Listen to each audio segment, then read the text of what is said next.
Bharatiya Janata party की सरकार के दबाव में लिया गया। कल भी जैसी घटना हमारे नेता प्रतिपक्ष ने बताई, टीकाराम जूली जी ने, जब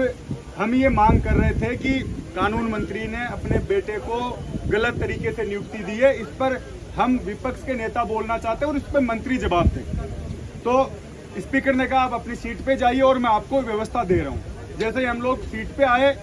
और स्पीकर कहने लगे आप हमें लिखित में दे दीजिए और मैं परीक्षण करके कल आपको समय दूंगा। पहली बात, जब आप हम लोगों से ये बात कर चुके थे उसके बाद अपने बात से आप मुकरे, और उसके बाद जब नेता प्रतिपक्ष बोल रहे हैं तो श्रीचंद कृपलानी और हरलाल सारन दोनों बार बार उनको टोक रहे थे, बीच में खड़े होकर बोल रहे थे। तो मैंने सिर्फ इतना बोला कि जब नेता प्रतिपक्ष बोल रहा है तो आप लोगों को अधिकार नहीं है, क्योंकि जब आपका नेता बोलता तो हम लोग सब सुनते हैं, तो आपको ये बात सुननी चाहिए। उतने में पूरी भाजपा खड़ी हो गई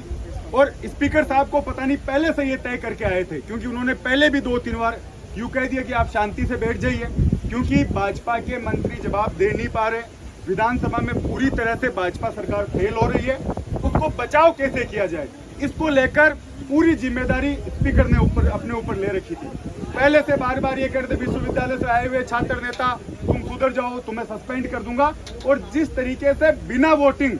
और जिस जल्दबाजी में कल सस्पेंशन हुआ, कल मार्शलों द्वारा जिस तरीके का बर्ताव हमारी महिला विधायकों के साथ, बुजुर्ग हमारे जितने भी विधायक थे उनके साथ किया गया, एक जैसे सड़क पर झगड़ा होता उस तरीके की नौबत सदन में आई,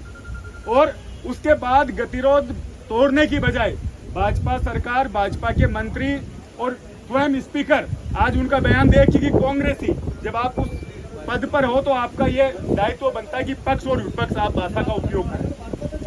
कांग्रेस ये इस तरीके की भाषा बोल रहे हैं, तो ये जितनी भी चीजें घटी, और उसके बाद आज वापस से वो सुबह मुख्यमंत्री जी 10 बजे सदन में आते हैं, विधायक दल की मीटिंग लेते हैं और ये चाहते थे कि हम खड़े होकर माफी मांगे, मैं उठ के बाहर आ जाऊं, लेकिन कांग्रेस पार्टी, हमारे नेता टीकाराम जूली जी, सीएलपी लीडर, सबने जिस मजबूती के साथ संविधान की रक्षा के लिए और इन भाजपा के लोगों को ये मैसेज देने के लिए जिस तरीके से रात भर सदन में डटे।